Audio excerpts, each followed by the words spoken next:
Oh, welcome in to the Bobby Carpenter Show. Happy to see all you beautiful folks out there. And my man Schlegel, who's camoed out, ready to rock in a gym somewhere across America, maybe in Jacksonville, maybe not. Who knows?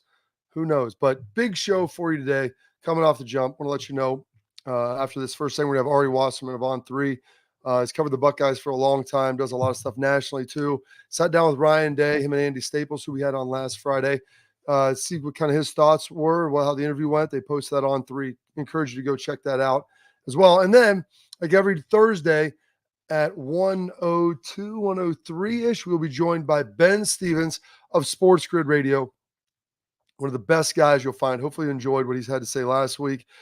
Usually very locked in on the gambling side of things, knows as much as anybody, and he loves the Big Ten. Schleg. So we got all that coming at you thick and fast. I'm feeling good today. Normally Thursday is a big leg day and back day for me. I did that yesterday because I had some stuff going this morning, didn't have as much time. And so, this is my midweek split day. It's like my low intensity cardio day, a little bit elliptical. And sometimes I'll swim. Today, Schlegs, I even started doing this and I kind of, I don't know. I feel like kind of a loser. I do like the incline walk now. I mean, I see James doing it. All like the old guys, it's like, hey, I can't do much else, but I can incline walk. So I do that at like a level 4 for like 25 minutes after I do some elliptical. And that's kind of the workout. Get a little steam, get a little cold tub, and get ready, dude, because we have football tonight. We got some NFL. We got some college. We got a lot of stuff going on, sir. How juiced are you?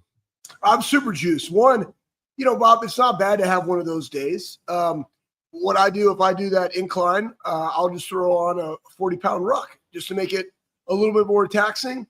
But what incline level do you work it at? I'll go like level 4. Okay. 4 miles an hour. Excuse me, level 4, so 4 miles an hour. Yep. And then I'll vary the inclines, and I'll try to go like every 5 minutes. I'll up it a degree. So what do you start at?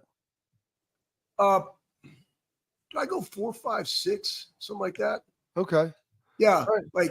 like 4 miles an hour, 4 incline. Yeah, 4 degrees. 5 minutes. Yeah, and I'll just kind of go up. I don't remember if I go because we don't have hills in Florida, so yeah. I'll just ruck out. No, you do. They make the old landfills into hills. So that's what it is. When you're driving around, look at the size of that hill. I should run that. No, why are there pipes sticking out of the ground vertically? I don't know. You got to leak the methane, Schlegs. You can go take a couple hits of that. Feel pretty good about yourself. It's like smelling salt. Like my guy down here for the Jags, like, yeah, you're just like that while you're running. I mean, that would be a good pick-me-up. But no, hey, listen, I had the same thing Wednesday. I had a really good leg day. I couldn't do everything that I wanted in the leg workout. So my daughter had practice real late. I was like, hey, listen, we'll just do legs on Wednesday for you. While she was doing it, I have these jammer arms that I got. I boomed them all the way down. I did some, patella tendonitis. Like I just wanted some more range of motion. I did some belt squat walks, and I got even a little bit more posterior chain work, and I did a ton of mobility work because I want to be mobile and hostile, and agile, Bob. So you get those mobile, hostile, and agile. We'll have to talk to Age about loosening up your hips, getting you, a little stiff. Upper body, T-spine mobility, shoulder mobility. I do it all. I need to be mobile. I confused you for a ballerina. I thought you were in Cirque du Soleil, with how flexible you're getting. That is false. No, yeah. I mean, you're so pliable now. I mean, Steph can just take you, lean you back and forth, move you around. So much versatility. Gotta love that. Instead of the meatball benching on your shirt. What is a little funny though, as we kind of start out the light edition of the show here, because Buckeyes are off this week. Some news out of Michigan, Schlegs. And so I don't know if we have the tweet of it or the Instagram post, but there was a former the former AD of Michigan, if I'm not mistaken. Is this who it was? Who explain the story? Yeah. Well, the story goes like this. The story goes, it was I gotta allow the thing, but no, it's not the former. It's not the former. It's the former M-Den, right? The retailer. So kind of like, Notre Dame, they have like the store or whatever that's on campus. For us, like it's basically whoever licensed is allowed to sell licensed Ohio State gear. And there's a bunch of them throughout campus, right? So they made a deal with, they call it the M-Den, right? To be able to sell their product. And based on that, you're supposed to pay them a royalty. Like that's how it works. You're using our brand, right? It's trademarks and licensing, what they call it. Is it the TCO? It's TNL. You might confuse that with TNA, but it's the TNL department. I'm trying to remember what it's called at Ohio State. Like there's a TCO and then there's the trademark and licensing. Trademark and licensing. Yeah, you've spoken at that class, Bob. I have too. But anyways, like my striking machine back there, Ohio State owns that patent, though I invented it while I was coaching. So I still have to pay them a royalty off of every single machine that I have. That's just part of what happens. So I guess in this, they were writing checks, and at the very end, like they end up going to Chapter 11, but they had previously like written them a check for $3.8 million, and it bounced.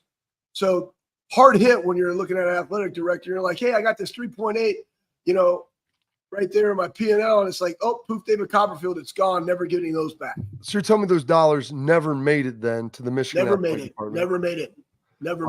That is that's some bumpy stuff. Like you said, that's about $4 million that they came out of that. And every athletic department now, since they're on the cusp of paying players and everything else, they're trying to balance up their books and to make sure that they've got everything aligned. So you put that story together. I thought it was funny. Nice little quip that we could kind of talk about and dive into it.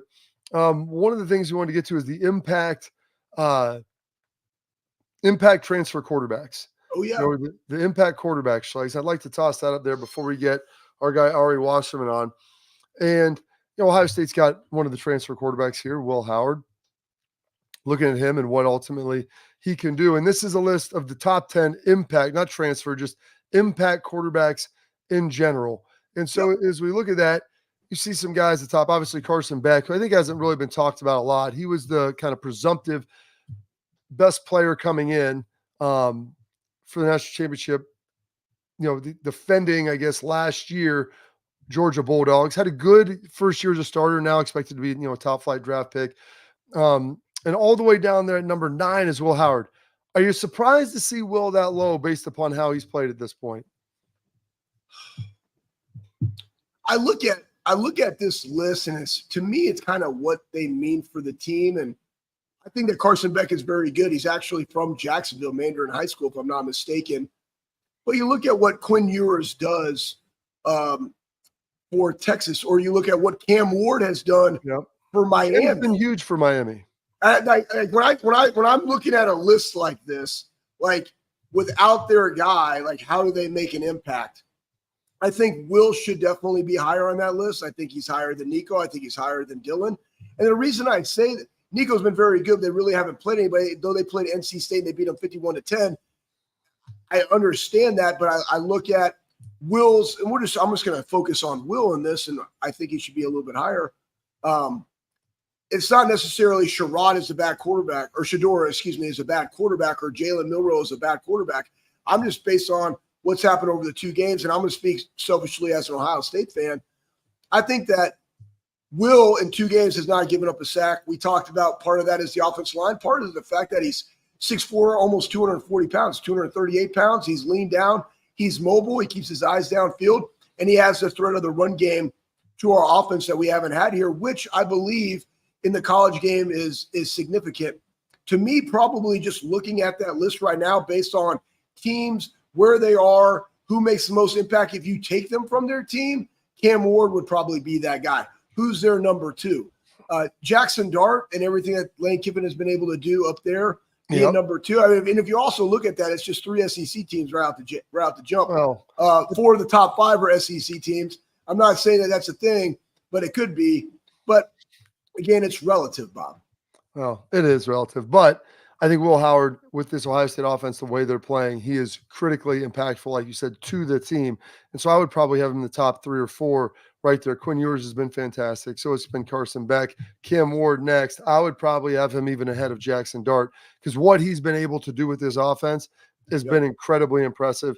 He's just absolutely been killing it. The guy can run it. He can throw it. He's added that dimension, and his leadership ability has been fantastic. So I can't wait to add one more thing to that too, Bob, is if you look at it as well, Cam has to do everything. Like Cam Ward has to do everything. He does. Will could have more stats. Like he could have more, but we've taken him out. You also have the running game that did over 270 yards last week. He also rushed for a touchdown. If it was just, hey, we want to pad his stats to get him Yeah. up there, we could. But with the amount of skill and talent that you have surrounding him, I think, being the distributor of the ball and also protecting the football, though there was that one kind of backward pass that wasn't very good versus Akron, his decision-making has been very good. And I've really only seen him miss 2 throws. That was the one to Jelani. There might have been a one that got away from his hand on the sideline going to the right. But really, that's it. I thought he's been playing very, very clean. He's been doing a great job. So great job for Will. Surprised he's lower on that list. I'm sure Schlegel, as things begin to move on, he will move up on that list. Though, attention, I want to tell all the parents and athletes out there, protect what matters most with XSport mouthguards, trusted by professional athletes and designed by NHL team dentists. XSport mouthguards are scientifically tested to absorb high-impact hits to protect both the teeth, more importantly, your noggin. XSport mouthguards feature 3 layers of advanced protection, including a patented use of carbon fiber, custom fit to your smile with 3D printing technology. It means more protection, better performance, maximum comfort, clear communication. So Schleg's meat box jaw can still talk and talk to us. So you can focus on your game and not on your gear. Don't take chances with your safety. Please go to XSport mouthguards or xsportguards.com/Bobby. That'll get you 15% off. 15. XSport. I said 15. I know. I love it. Even better. I'm just juicing it up. Bob. Come on, man. We know you're the best fluffer around. Protect what matters most. Ari Wasserman coming up next.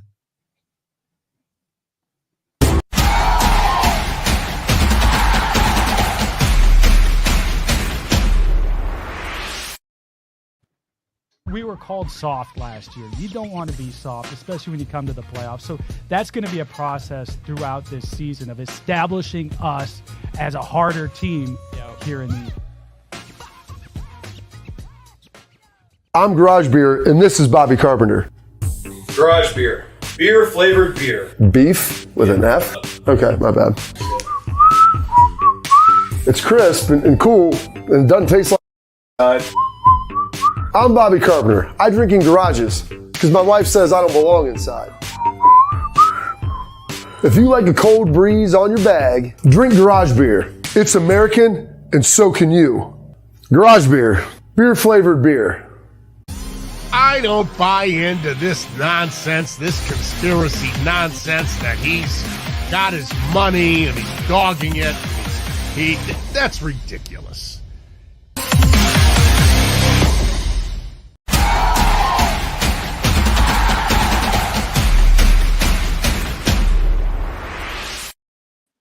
All right, here to please welcome in our guy, Ari Wasserman. Does a great job for On3 Sports. Give him a follow on X at Ari Wasserman. One of my favorite guys. And listen, he always says stars matter. You got to have talent and have great players. This Ohio State team does have great players, and that's why they've been playing great. Ari, I know that you love the Buckeyes. You got a chance to watch them a lot. Kind of what has been your takeaway here from them the first couple of weeks of the season? Gotta say, it's a pretty advantageous time to have a fat zit right in the middle of my face. So it's good that I'm real up in front of the camera here. This is a team that I covered for a decade, and a team that I think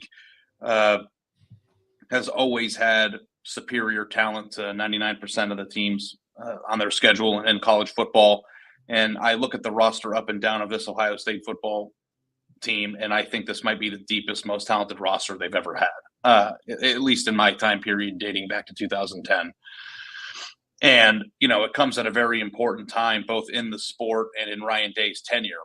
And, you watch the first 2 games of the season, and I've covered a million of those where it's just like, I just can't wait to see this team cook against a team that has a legitimate chance of, competing with them. So, I have very high expectations. I look at this roster and what they've built, and I think that they are probably or should be considered to be the favorite to win the national title this year. That isn't something that you would say with a straight face a lot of times in the last 10 years, because you had teams like Georgia and Alabama at its peak that were, leading the way. And I think that in this specific season with what Ohio State has, they are probably in pole position in my mind of who should be winning the national title this year. Yeah, they're built to win, Ari. And since you've been covering it for so long, looking at this team, give me a pleasant surprise that you've been able to witness Unexpected delight. From this. An unexpected delight. I like that, Bob. That's even better. An unexpected delight that you've been able to witness over the first 2 games from this team? You know what? People are going to probably roll me for this because I have seen a lot of really, really good players come into Ohio State as true freshmen and have to wait their turn. I think it's not surprising that Jeremiah Smith is really, really good, but the pleasant surprise is that he's been good immediately and used immediately and thrown in there. They've got maybe the deepest receiver room in college football after losing all the talent that they lost last year. And you have a true freshman who's out there basically, playing as the number 1 receiver, and you can see that. So a pleasant surprise to me isn't that he's good or that he's been effective as he's been right out of the gate. It's that seniority and all the stuff that I think has maybe led to questionable roster or playing time decisions in the past just aren't prevalent here. If you're the best player on the team and you showed up 6 months ago, then you're going to be playing at that position. And I think there's a real case to be made that Jeremiah Smith isn't just a special player who's playing early, but is already maybe one of the top 2 or 3 best receivers in the entire sport. So from a pleasant surprise standpoint, seeing the players that we get excited about in the recruiting process coming in and being utilized for their strengths right away is not something that we've always seen in the past. And so with that, you follow a little bit of recruiting, Ari. Obviously, you guys do a great job at On3. He was supposed to be the best player in the country. And I've seen that a number of times. Sometimes it's warranted. Other times, like it takes time for them to develop. Were you surprised that he was this good this early? He is the best, most complete receiver prospect I've ever seen in my entire life. I'm not a talent evaluator. There's a room full of people. I'm in the On3 office right now that actually go to the games and break down the film. But when you look at his tape, his body size, his control, his hands, his confidence, every single thing that you would want out of a receiver, we've seen out of him. And like, you're having straight faced conversations with people about whether he's already as good as Marvin Harrison. Like, and it's not hyperbole. Like, that's a real discussion. So, I'm somebody who reacts and says things like right out of the gate, and it doesn't always turn out to be true. I think that this isn't just a good player. I think this is a type of player that in 2 years from now we'll be talking about whether they're the best player or the best receiver, especially in Ohio State history. Yeah, let's flip to the defense. You got a really stacked defensive line. You got edge rushers for days, right? You have a linebacking core has been playing very, very effective and violent. And you got a DB room, I'm talking safeties and corners and nickels and everybody that are playing really fast, and they're pulling the trigger.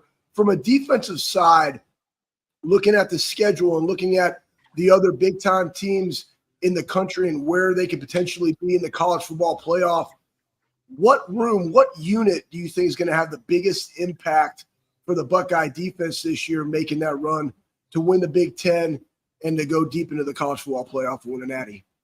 Yeah, you're not always in a position where you could say that a team has the best offense and best defense in college football. I mean, even when Georgia was going on its runs a few years ago with that nasty defense, like, their offense was good, but it wasn't number 1. Like, I think this Ohio State team can be number 1 on both sides of the football. And, the thing that the position group that really stands out to me more than anything is the defensive line, because you have guys that are starting on both ends that could be playing in the NFL right now. And it reminds me a lot of, like, the way that Michigan was built a year ago, in the sense of they had a lot of guys on their team that could have been in the league. They came back for an extra year. And then they added some talent, like the best safety in the sport to the mix. And you have this really unique mix of veteran players who came in as 5-stars. So they're not like just old because they're old. They're old and very talented. And then you have a lot of really important skill position players on the defensive side of the ball that can alter a game. So I think that this defensive line is going to give everybody issues that they face. And if they're able to get past this defensive line, then you have insanely talented, fast, quick, big defensive backs and linebackers that are going to make plays. So, I don't think it's a weird happening that Ohio State's defense has basically just shut down the 2 teams they've played. I've always been a person of, let's see how they do when they face some real competition. But I don't have any doubt in my mind that this defense is going to be tough to score on, no matter who's on the other side of the football. So Ari, you got a chance to sit down with Andy Staples and talk to Ryan Day. What did you take away from that conversation with him during this bye week?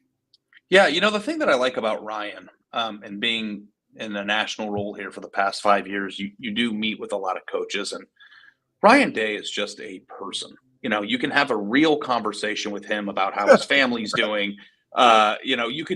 I could eat lunch with Ryan Day and not talk about football and have a nice time. I don't think that is true for a lot of coaches.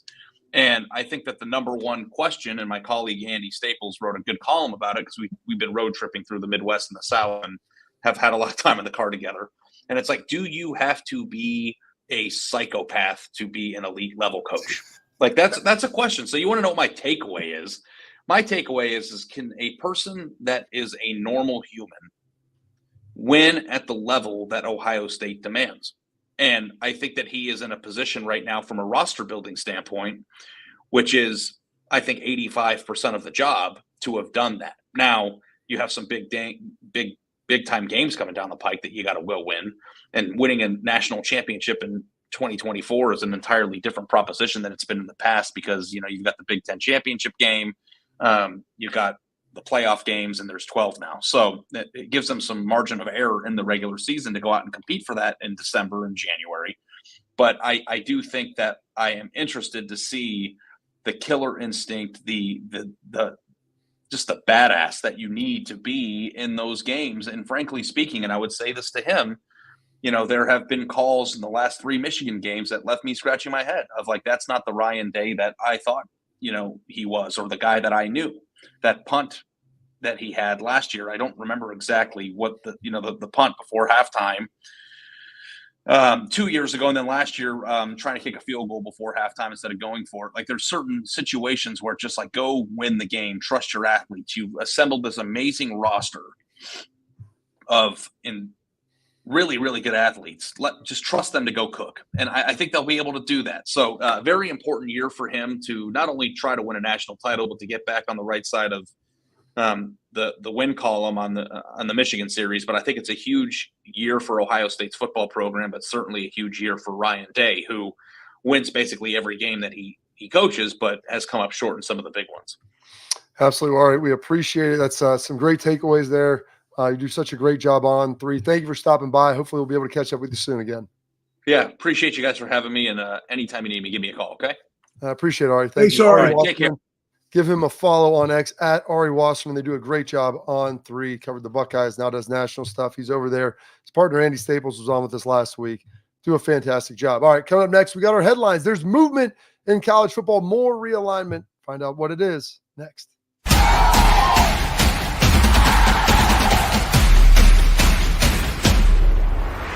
Well, how do they know I'm doing this? Did somebody leak this out? It's social media. Oh. It's just that's the way social media works now. I thought maybe you were just running that yap.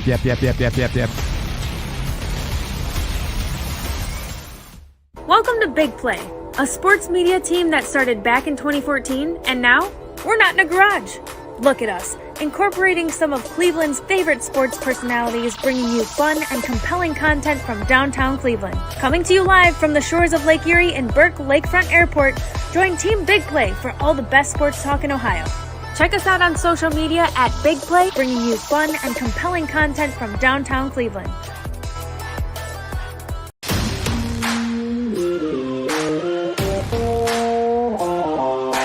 Hey, what's up, everybody? This is Bobby Carpenter. I want to give a huge thank you and a shout out to Affinity Health, the leaders in the testosterone replacement industry. I've been on a testosterone replacement program for a few years right now, and I've got to tell you, it's been an absolute game changer. Affinity Health has allowed me to be the best version of myself, both mentally and physically. I loved how easy it was to get started. I booked my free consultation, met with my prescriber, checked my numbers, and Affinity Health designed a program that was customized to fit my needs. So I'm telling you guys, if you have low energy, you want to get rid of that spare tire around the waist or take it to the next level in the bedroom, Affinity Health is the place to get started. So don't wait any longer. 5 minutes of your time, book your free consultation. You're going to love the way you feel.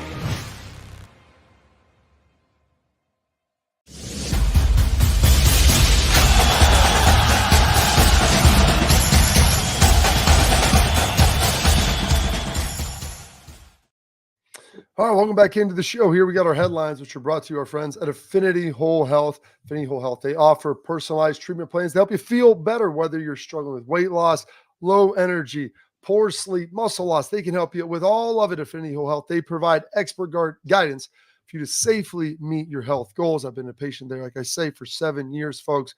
They do a great job. They're in Columbus, they're in Cleveland, they're in Indy, they're in Chicago. They're everywhere you need to be, and they're online at affinitywholehealth.com. Check them out for your free consultation. All right. Speaking of being everywhere, the Pac-12 is now everywhere. For the teams, Big 12. For the teams, Big 10. A couple of teams just still hanging out there. I mean, there's just teams aplenty drifting around. 2 of them went to the ACC. They're all in the ether. But there's some news. There's some movement. You've got the Boise State Broncos, the Colorado State Rams. You've got Fresno State Bulldogs, and the San Diego State Aztecs have, I guess, met and they're agreeing in principle. It was leaked out this morning, Schlegs. They're going to be leaving the Mountain West, which is kind of where Washington State and Oregon State were hanging out last year, kind of sharing this season, sharing some of their games and helping fill out their slate. Trying to merge them together. I guess they couldn't merge, but they're going to be able to poach 4 of them. They're getting to 6. They have to at least add 2 more to get to the 8-team threshold here within a couple years. I just like watching the comments of this. Oh, yeah. I mean, the comments call it the 6-pack sponsored by Modelo. You know, Yeah, I'm like, yeah. And, you know, here's the hardest thing. Like, people were talking on here about, well, have these other schools jump back in. Guys, they ain't going to jump back in. No, they're not going to make that money. Like they already got contracts. They already made the jump. The biggest thing that they're going to have is, how do you get to the table of the Power 4? Because you're not with those teams. Though we view Boise, I really respect Boise, but you're not going to be jumping at the table making that type of money. So it's going to be more of a regional, right? Other fits, really, it's like, who else can you poach from the Mountain West Conference? And now what is the Mountain West Conference going to do? That goes back to, man, we really should have tried to merge these 2 conferences and just call it the Pac-12. But again, competition breeds excellence.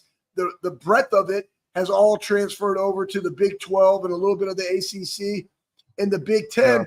But again, guess what? Here's my honest take on this is that none of this stuff's going to matter. Within a handful of years, it's all going to be renegotiated. There's going to be one governing body of college football, and it's going to be 64 teams with the highest GSF, the biggest markets that want to go compete at a different level. Absolutely. And that's what it's going to be. They want to spend and want to get it done. Because here's the reality. There's massive fees that have to be paid back. They have like an anti-poaching fee that they have to pay. The Pac-12 will have to pay. The 4 schools have to pay like a big-time bot of like, I want to say $8 to $10 million. There's like 18 that'll be paid. But here's the reality, though. The Pac-12 is flush with cash because they got all of the TV revenue this year. They won the battle in court because the league didn't dissolve when everybody else left. So everyone's they still had to pay their exit fees and all that. So they had money to spend and they could go do it. But like you said, the reality, does it move the needle? I don't think that it does. We'll see if they can get 2 other schools. Who those schools will be, I don't know, because no one's leaving the Big 12 to go there. And there's not much else left in the Mountain West. So doesn't mean a whole hill of beans the Big 10, but Pac-12 still alive. Maybe they can still jump in the Rose Bowl. All right, put a pin in that. We've got Tailgate Talk brought to you by Real Truck coming up here next on the Bobby Carpenter Show.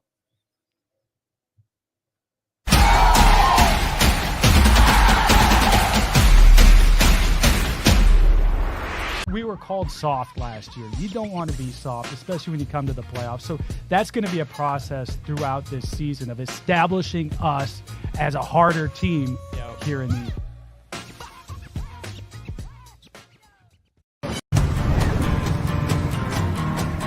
Building a home for the people who are worth it. Stepping out, throwing in a line, and dropping the tailgate for a picnic.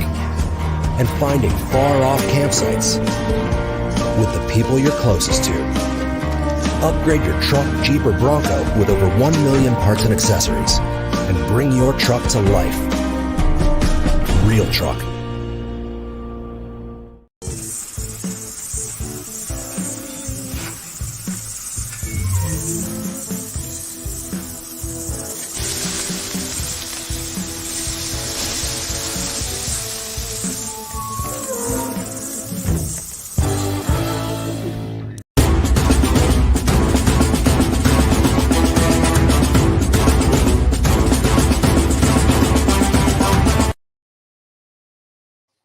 All right, Schlegel, one of our favorite segments as we welcome back into the program, folks. Thank you for tuning in. Please make sure like, subscribe, leave your comments on YouTube. That's where we get some of this. We always tweet some stuff out here or throw it on X, get some questions for everybody to see what's out there and to see what's going on. And Schlegel, a lot of people had questions about you eating the tomatoes and the ketchup on the eggs. I mean, I don't really want to get in because some of it were kind of negative against you, but okay.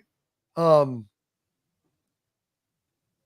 I just go into it. I never liked tomatoes, right? But I love ketchup. I love condiments. It's just what it is. But as I grew up, as I became a man, right? I'm a man. I'm 43. I eat tomatoes and I eat onions now. You know what I mean? So do I still put ketchup on my eggs? Sure. Do I put as much as I did back in the past? No. Do I throw Tabasco sauce on there? Yes. Do I like to spice it up? Who does it? Right? Put a little sauce on that thing. Sometimes I just eat them regular. Like when I'm at the farm, just a little bit of salt, lots of pepper, and I'm good, right? Just fresh off the skillet.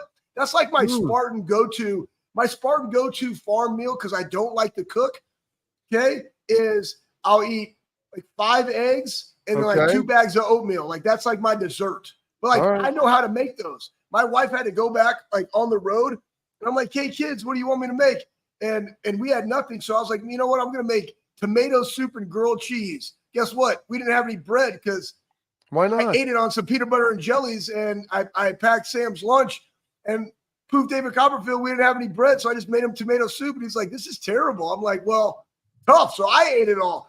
Townhouse crackers, also side nugget, buttery. Those are my favorite. All right, anyways, real next quick. question. One quick question that came in that I saw here.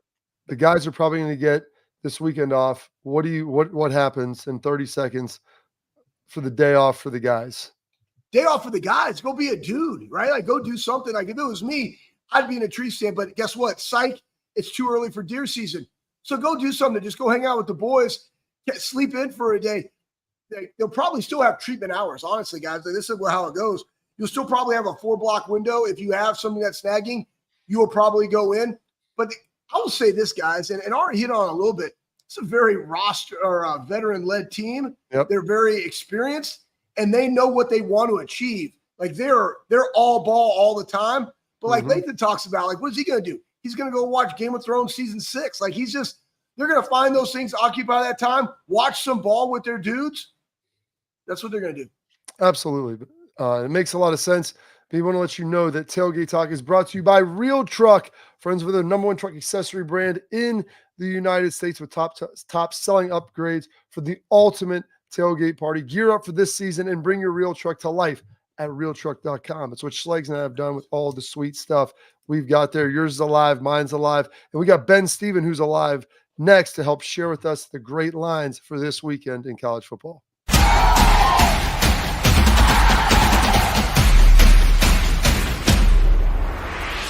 Well, how do they know I'm doing this? Did somebody leak this out? It's social media. Oh. It's just, that's the way social media works now. I thought maybe you were just running that yap.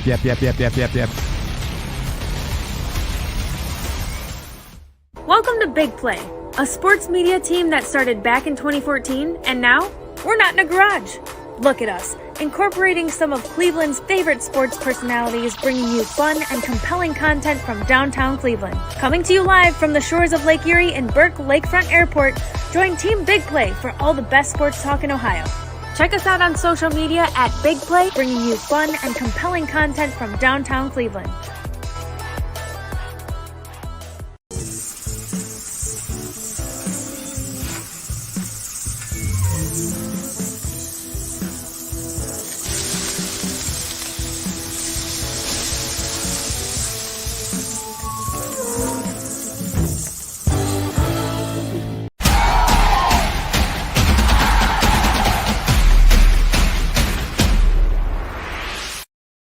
All right, welcome back in the show. Pleased to welcome in our friend Ben Stevens from Sports Grid. Does such a great job there. It was fantastic last week, and he's doing a great job here helping us out all week. Ben, anything last week that you felt like you got hammered on that you didn't see coming? Cam Rising, folks. Cam Rising. Yeah. 3 possessions in the opening quarter. 4 possessions in total, led 3 scoring drives after they punted on their opening possession against Baylor, had 92 passing yards. His passing yards prop when I bet it on Thursday afternoon was 213.5. By the time Saturday came around, it was up by at least 10 yards, in some spots closer to 13 and 14. 213.5 for a guy that in his last fully healthy season, in that regular season for Utah, over an 8 of 12 games, it just seemed like it was a bare minimum number that you had to take. And he had 92 yards in the opening quarter plus, and then, of course, injured right before the halftime break, and is slated not to play on Saturday now against Utah State. Not because of a laceration to his hand that might have been circulating around social media, but with an injury to his right throwing hand. He should be ready, though, for a huge Big 12 opener for the Utes, because the Baylor game was non-conference, do not forget, next weekend against Oklahoma State. Yeah, that'll be a huge one and exciting one. Probably 2 of the best teams. That was a big win for Oklahoma State last week at Arkansas to keep them alive in the chase. Friday night, Ben, we've got Arizona. Speaking of the Big 12, Arizona traveling to Little Manhattan, Kansas State. I'm seeing the Wildcats favored by about a touchdown. Kind of your thoughts on probably the other premier game early in the season in the Big 12. Yeah, Bobby, it might be the best game of the weekend, and it is on Friday night. To be honest with you, I'm a little bit surprised this line is at a full touchdown in some spots. I'm seeing on FanDuel right now, the line is north of a touchdown, 7.5-point spread in favor of K-State. We know the Little Apple is a great place to play. We know the environment for the Big 12 opener for Arizona is going to be awesome. But if you look at K-State this year, they have not covered in either 2 games as a favorite. And last week in the Big Easy against Tulane, I think if you look at consistency and transparency, K-State was my pick to win the Big 12. I think they can earn a spot in the college football playoff with that automatic bid as a conference champ. One of the things that I thought would develop throughout the year is the quarterback play of the young Avery Johnson. But under Chris Kleiman, you look at a defense that has been top 2 in the Big 12 each of the last 2 seasons, I should say, in a defense you expected to be good. They gave up nearly 500 yards of total offense to Tulane, and the young freshman Darian Mensah went off for over 300 yards and a bunch of touchdown tosses, and Mekhi Hughes had more than 120 on the ground. So enter Arizona, who had a weird game last week against Northern Arizona, came nowhere close to covering, and after combining for 400 passing yards, 300 plus of which went to Teteroa McMillan in that opener against New Mexico, he had barely any yards. I think he ended with 11 in the game against NAU, and Noah Fafita was held to less than 200 yards. Not entirely sure why that was the case, but Arizona's got some defensive issues. K-State struggling defensively to start.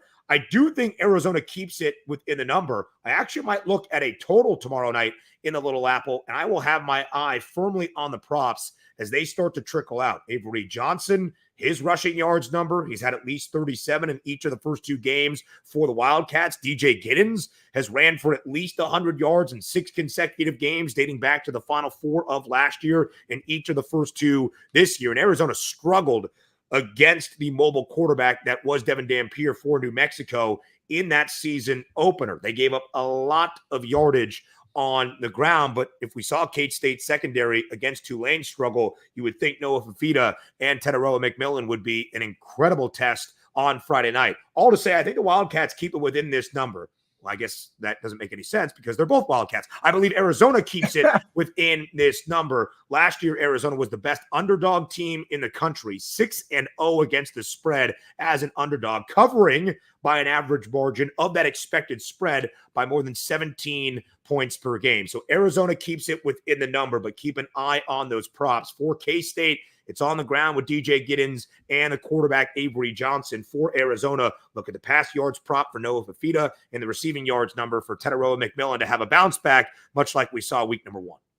Man, bro, first off, you are elite, man. Like, you know a lot of stuff. Okay, so last week we had UK and South Carolina, and I was like, Stoops knows what he's doing. They were kind of going back and forth. South Carolina kind of surprised me based on where they were week 1 and beat UK and beat them bad. Now you got LSU going to South Carolina. The Gamecocks, first off, always a great name to say anyways, and this makes you laugh. But number 16, you got Brian Kelly talking about his team. How big is this game really? for LSU, because like I think South Carolina has a chance in this. And then I want you to go on to this. Just pick whatever game you want. Yeah. You got 2 rivalry games. You got Oregon State, Oregon, and we see how Oregon is looked. Go easy on Ben, okay? He's gonna.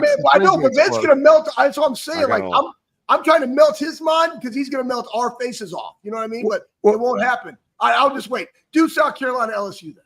And let me just say, the information spews because you guys catch me on a really good day. And I love the organization of how this show goes on Thursday, because on Wednesday, I have the day off for my Sports Grid schedule to get ready for our Saturday College Football Today show. So if you guys could see my notes for that 3-hour show that starts each Saturday at 9 a.m. Eastern, I could publish 25-page college football magazines for each show and have so many notes that I'd never even use on air. So this gives me a great opportunity to spout a little bit of that knowledge. So I appreciate the platform. So first we'll go to South Carolina and LSU, a huge game in Columbia. We've already heard from Shane Beamer. Williams-Brice better be rocking on Saturday. Weather in the Southeast this week, by the way, as we might see on Thursday Night Football to kick off this week in the National Football League. A lot of storms, rain, wind. Keep an eye on that for your totals, your offensive numbers, all of that good stuff. I think that is factoring in to the fact that LSU was less than a touchdown favorite. Now, LSU lost the season opener in the marquee spot Labor Day weekend against USC. I get it. Pretty good football game, though, and I think USC is a better team than we expected. Last week against Nicholls State, slightly concerning. You only win 44-21. You're a 44.5-point favorite, and the game is in Baton Rouge. Garrett Nussmeier has been great. He has thrown for more than 300 yards in each of the first 2. But I think a main issue right now, guys, with LSU is the ground game. It was not good against the Pac-12's worst rushing defense from a season ago in USC, who held LSU to only 113 yards, yet still over the century mark, all good. The Trojans gave up $184 per game on the ground, and LSU had some issues. And then John Emery Jr. is now out for the remainder of this season. Okay, so what did you do against Nicholls, right? You went out there, you dominated in the trenches. You've got 2 of the best tackles in football, led by Will Campbell on the right side. What did you guys do the next week? Or on the left side, I should say, for Will Campbell.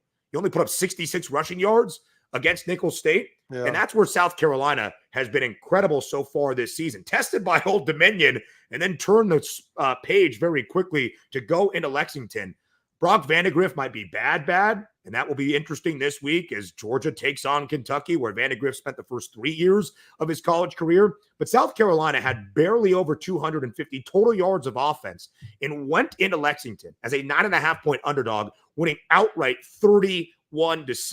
Kentucky had 44 yards of passing in that game. Now, Garrett Nussmeier, a lot better, and I do think LSU improves, but I want to see something out of the Bayou Bengals in the trenches. They were bad last year on the defensive line, a little bit better to start under new defensive coordinator Blake Baker. I want to see the ground game excel against a really good South Carolina front where Dylan Stewart, the edge, the true freshman, what an absolute freak of nature so far for the Gamecocks. But with the line being less than a touchdown, I'll lay LSU -6.5. Quickly on the rivalry games you mentioned as well, Apple Cup, Civil War between Oregon and Oregon State.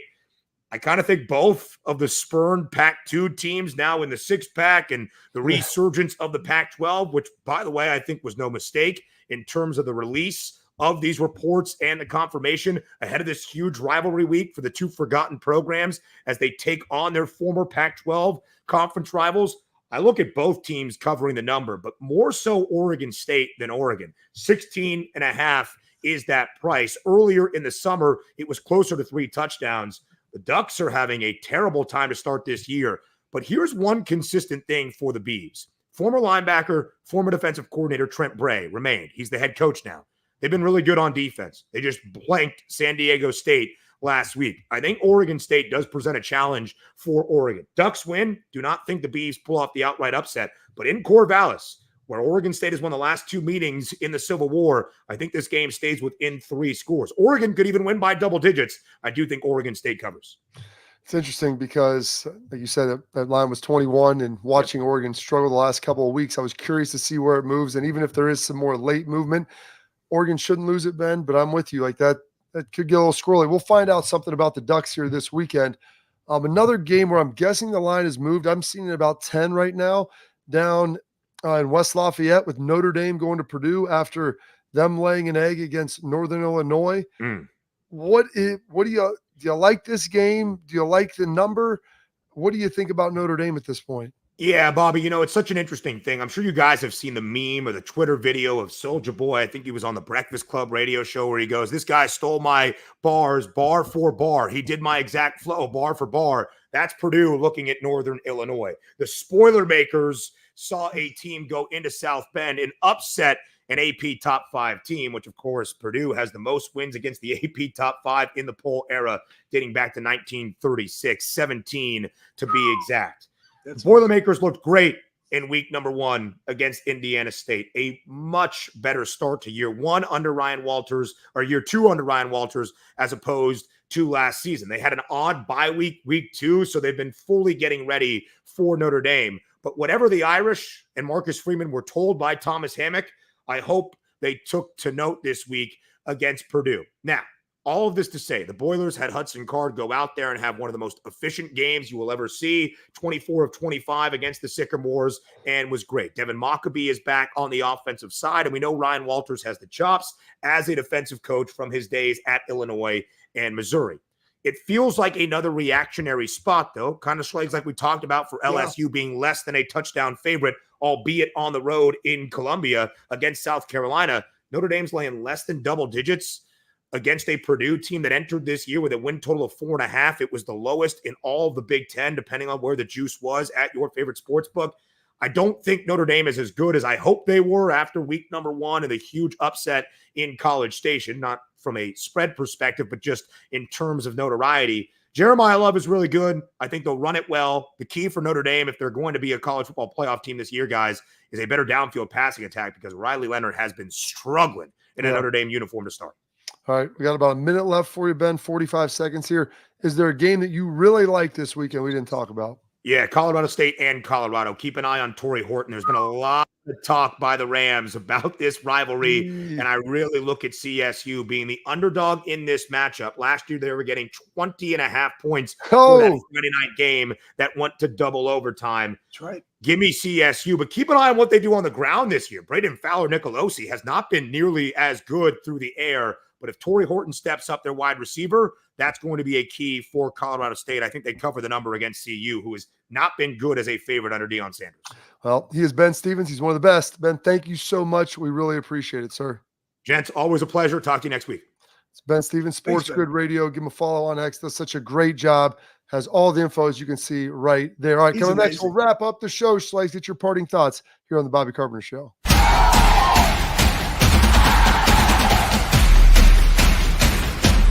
Well, how do they know I'm doing this? Did somebody leak this out? It's social media. Oh. It's just, that's the way social media works now. I thought maybe you were just running that yap.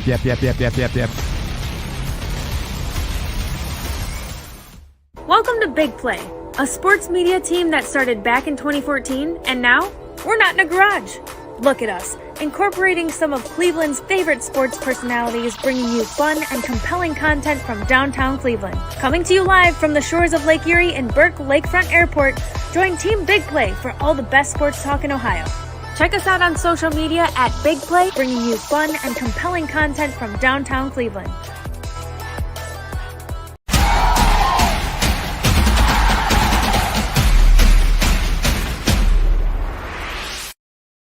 All right, about a minute left here. Schlegel, nice little thirsty Thursday for you. Last day practicing for the Buckeyes before they probably are getting most of Friday off. I think you got a lift in the morning, a little Saturday off, and then back at it on Sunday. Final 30 seconds. Floor is yours. Yeah, I would just say this. Next week, I got a great question I'm asking Ben because I want to learn from Ben, and I know that you do too. And the other thing too is, Bobby, you brought up a great point. Modify, don't miss, right? There's a great quote. Matt Winning says that he's from Columbus, Ohio. But again, if you're out there trying to get on the fitness journey or like, hey, I don't really feel it, hey, just modify. Just don't miss. It's all about being consistent. Have a great Thursday. I love it. Buckeyes, Schlegel. That's what we're all about. Well, we're all out of time here for you today. We're going to come back with a big show tomorrow, leading into the Bucs' first bye week of the season. Thanks for staying tuned. Make sure you follow us, follow all our guests, and stay locked in here on the Bobby Carpenter Show.